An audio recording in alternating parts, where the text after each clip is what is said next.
Sister Sonia ഈ ലോകത്ത് നിന്ന് യാത്രയായിട്ട് 20 ദിവസം. വെറും 32 വർഷം മാത്രം ജീവിച്ച ഈ യുവകന്യാസ്ത്രീ ഏവരെയും ഏറെ കണ്ണീരിലാഴ്ത്തിക്കൊണ്ടാണ് വിടവാങ്ങിയത്. 3 ആഴ്ച മുമ്പ് അപ്രതീക്ഷിതമായി ഉണ്ടായ വാഹനാപകടത്തിൽ മരണപ്പെട്ട സിസ്റ്റർ സോണിയ എല്ലാവർക്കും പ്രിയങ്കരിയായിരുന്നു. എല്ലാം ചെറുപുഞ്ചിരിയോടെ മറികടന്നിരുന്ന സിസ്റ്റർ സോണിയ ഒരുപാട് സ്വപ്നങ്ങളെയും കൂടെ കൂട്ടിയിരുന്നു.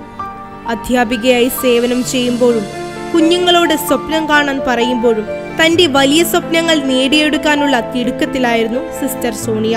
എന്നാൽ മരിച്ച് 3 ദിവസങ്ങൾ പിന്നിടുമ്പോൾ കാണാൻ കഴിയുന്നത് സിസ്റ്റർ സോണിയ ഏറെ പ്രതീക്ഷയോടെ കാത്തിരുന്ന കേറ്ററ്റ് റിസൾട്ട് ആയിരുന്നു. ഉയർന്ന മാർക്കോടെ സിസ്റ്റർ സോണിയ പാസ്സായ വാർത്തയറിയാൻ ഇനി സിസ്റ്റർ സോണിയ ഇല്ല എന്ന സത്യം ഏറെ പ്രയാസത്തോടെയാണ് എല്ലാവരും നോക്കിക്കാണുന്നത്. എന്നിരുന്നാലും താൻ ഏറെ സ്നേഹിച്ചിരുന്ന, കൂടെയായിരിക്കാൻ കൊതിച്ചിരുന്ന പ്രാണനാഥന്റെ അടുത്ത് അവൾ സന്തോഷവതിയായിരിക്കുമെന്ന് നമുക്ക് ആശ്വസിക്കാം.